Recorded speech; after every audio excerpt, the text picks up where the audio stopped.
Olá, seja muito bem-vinda, seja muito bem-vindo você que vai ler e meditar no capítulo 30 do livro de Deuteronômio. Amém? Vamos orar, pedindo ao Senhor que nos dê sabedoria, discernimento, que fale conosco através dessa leitura, dessa meditação. Amém, Pai?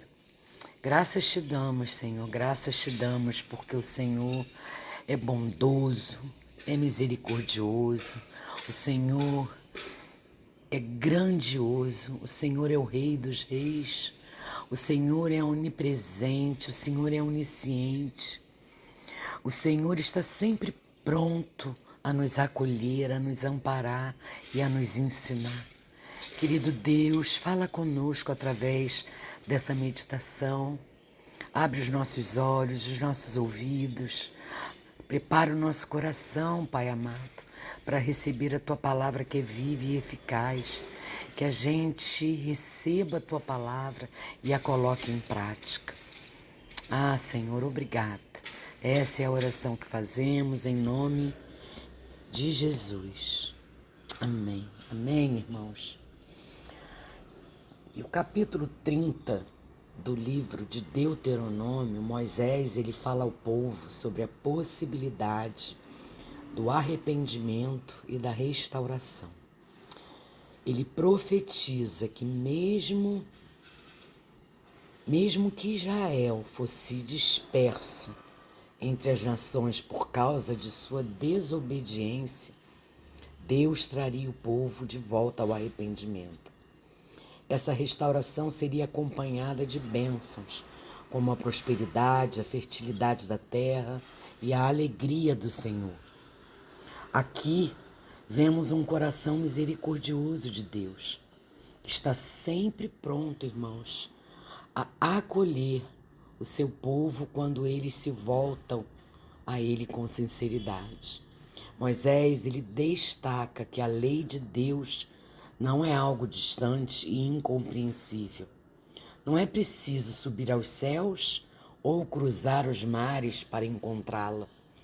Ela está perto, no coração e na boca do povo, para que possam obedecer. Essa é uma mensagem poderosa. Deus nunca exige algo impossível. Ele nos dá a sua palavra e nos capacita para vivê-la. No contexto da Nova Aliança, Paulo aplica esse mesmo princípio à mensagem do Evangelho. Está lá em Romanos 10:8, que diz assim, porém, o que se diz? A palavra está perto de vocês, na sua boca e no seu coração. Isto é, a palavra da fé que pregamos. Olha que maravilha, gente. O capítulo ele culmina com um chamado à decisão. Moisés coloca diante do povo duas opções: vida e bênção, morte e maldição. Escolher a vida significa amar a Deus, andar em seus caminhos e obedecer aos seus mandamentos. Moisés enfatiza que essa escolha tem consequências não apenas para a geração presente, mas para as futuras. A mensagem é clara, irmãos. Servir a Deus leva a vida, rejeitá-lo resulta em destruição. Deuteronômio 30 é um capítulo que transborda esperança e responsabilidade. Deus, em sua misericórdia, oferece ao povo uma oportunidade de arrependimento, restauração e bênção. Ele não os abandona à sua própria sorte, mas oferece a sua palavra como guia, próxima e acessível. Ao mesmo tempo, Deus chama Israel a fazer uma escolha clara e consciente: vida ou morte, bênção ou maldição. Essa escolha é mais do que uma decisão momentânea, é um compromisso de vida. Hoje, irmãos, como cristãos, somos chamados a fazer a mesma escolha: vida ou morte. Deus, em sua graça, nos oferece a vida eterna por meio de Jesus Cristo. A escolha que fazemos não é apenas intelectual, mas prática. Seguir a Cristo implica amar a Deus de todo o coração, viver em obediência a Ele e confiar em Sua palavra. O chamado desse capítulo é uma lembrança de que em cada dia temos a oportunidade de reafirmar nosso compromisso com Deus e experimentar as bênçãos de uma vida vivida em comunhão com Ele. Que maravilha, né? E aí, que lições práticas desse capítulo nos oferece hoje? Que lições podemos tirar para a nossa vida cristã hoje? E eu fiz algumas anotações e eu vi que eu anotei várias lições que a gente pode colocar em prática, irmãos. Por exemplo, a graça, ela abre portas. Olha que lição poderosa. E não desculpas. Nós temos essa mania, né, de sempre dar desculpa. Agora não dá, tô ocupada, não posso. Deus prevê meus fracassos. Olha que maravilha, que tremendo isso. Mesmo assim, Ele prepara a restauração. Mas isso não legitima o pecado. Nos inspira gratidão e obediência. Quando caio, não preciso fugir. Posso lembrar, voltar e obedecer e pedir restauração. Então a graça, ela abre portas e não desculpas. A gente não precisa ficar dando desculpas.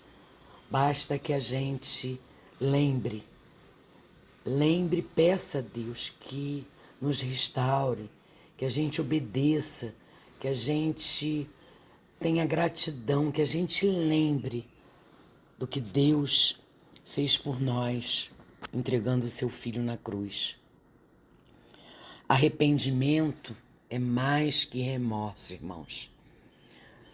O ciclo, esse capítulo, ele inclui ouvir de novo a voz de Deus e praticá-la. Não basta sentir. Preciso alinhar escolhas diárias à palavra que já conheço. Então não adianta eu ler a palavra, eu ouvir a palavra e não colocar em prática. Precisamos colocar em prática nas nossas atitudes, nas nossas decisões, o que aprendemos através da palavra. As escolhas que fazemos precisam ser compatíveis ao que aprendemos. O coração precisa de cirurgia divina. Irmãos, métodos humanos disciplinam, mas só o Espírito Santo circuncida. Eu oro sempre, precisamos orar sempre. Senhor, renove a casca dura que me impede de te amar. Sem essa obra interna, a lei, irmãos, vira peso. Então a gente precisa sempre pedir ao Senhor que renove o nosso coração, para que a gente viva o extraordinário, que ame poderosamente a Deus. Gente, é maravilhoso.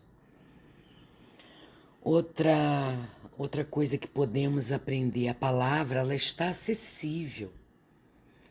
Irmãos, em um tempo em que há um excesso de informação, eu ainda reclamo que entender a Bíblia é difícil.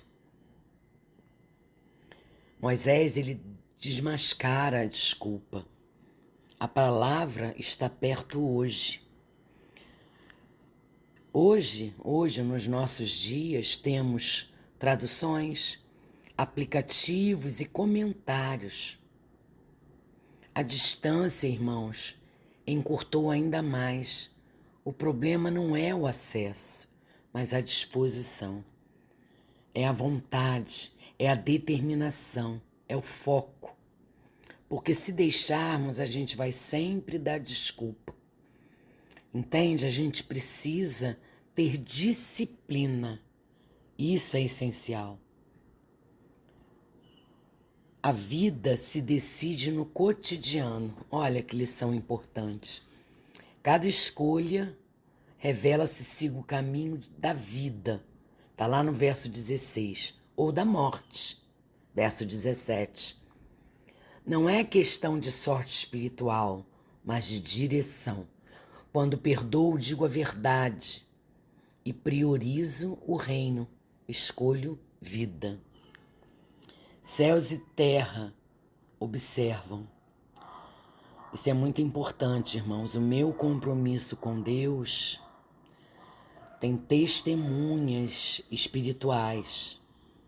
Isso coloca seriedade na fé. O que eu prometo no culto precisa ecoar na segunda-feira. A gente precisa entender que o mundo espiritual precisamos levar a sério, não é entender, levar a sério o mundo espiritual. Deus tem testemunhas cósmicas, irmãos. Então, tudo que você promete no culto de domingo, você precisa colocar em prática na segunda. O retorno pode superar o passado.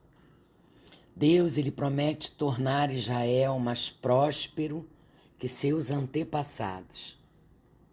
Ele não só restaura, ele melhora. Quando volto, descubro que a graça recompõe áreas que jamais imaginei recuperar. É assim que Deus faz. Deus surpreende a gente. Às vezes não entendemos porque estamos passando por algum processo, por alguma fase caótica em nossa vida, mas a gente precisa confiar que tudo o que Ele faz é para o nosso bem, porque a vontade dele é boa, perfeita e agradável. E com certeza Ele vai nos dar muito mais do que pedimos ou que pensamos. A missão integral, o capítulo ele conecta a espiritualidade, que é amar a Deus, a ética, que é guardar os mandamentos, e a prosperidade social, que são colheitas, filhos. Fé bíblica não compartimenta a vida. Ela influencia família, trabalho e economia. Entendeu, irmãos? Como é grandioso a espiritualidade, amar a Deus, guardar os mandamentos e a nossa prosperidade financeira, prosperidade com nossos filhos, prosperidade espiritual. Ela influencia a nossa família, o nosso trabalho e a nossa economia. Escolher a vida, escolher Cristo. Em última análise, a vida oferecida em Moisés encontra o processo em Jesus. Eu vim para que tenham vida. Isso está lá em João 10:10, e vida em abundância. Quando eu vacilo entre opções, lembro que seguir Cristo é viver. Então, a gente precisa viver lembrando sempre que seguir a Jesus é ter vida em abundância.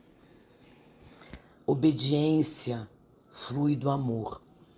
O centro da circuncisão do coração é capacitarmos a amar de todo o coração. Isso está lá no verso 6. Se o meu serviço é pesado, talvez eu precise voltar ao primeiro amor. Então, irmãos, ao ler o capítulo 30, porque eu leio, eu releio, eu vou de novo nos versículos que falam comigo, eu sinto Deus colocando diante de nós a mesma escolha que Ele colocou lá para o povo. Ele não impõe, Ele convoca. Então, hoje eu decido, precisamos decidir sempre pela vida. Eu decido ouvir a Deus, eu decido amar a Deus, eu decido caminhar com Deus. E se amanhã eu falhar, eu tenho que me lembrar de que há um caminho de volta, porque Deus, o Deus da aliança, é também o Deus da segunda chance. A gente precisa lembrar que Deus está sempre pronto para nos amparar, para nos dar a mão, para nos dar uma segunda chance. Basta que a gente tenha um coração sincero e se arrependa verdadeiramente do que fizemos. Amém, irmãos? Esse é o estudo a meditação desse capítulo. Vamos orar agradecendo ao Senhor por essa reflexão, por essa meditação, por esses ensinamentos. Pai, obrigada, Senhor, obrigada por sua misericórdia, obrigada por nos dar o privilégio de ler a tua palavra e aprender com ela. É através dela que renovamos a nossa mente, as nossas escolhas, as nossas atitudes. Senhor, obrigada. Obrigada por essa palavra que está tão próxima de nós e que nos guia em cada passo. Nos ajuda, Pai, a escolher a vida todos os dias, te amando, te obedecendo e confiando nas tuas promessas. Restaura o nosso coração quando nos desviarmos e nos dá a força para permanecer firme em teus caminhos. Que a nossa vida, Pai amado, reflita o teu amor e a tua glória. Essa é a oração que eu faço, em nome de Jesus. Amém. Amém, irmãos. Deus abençoe vocês.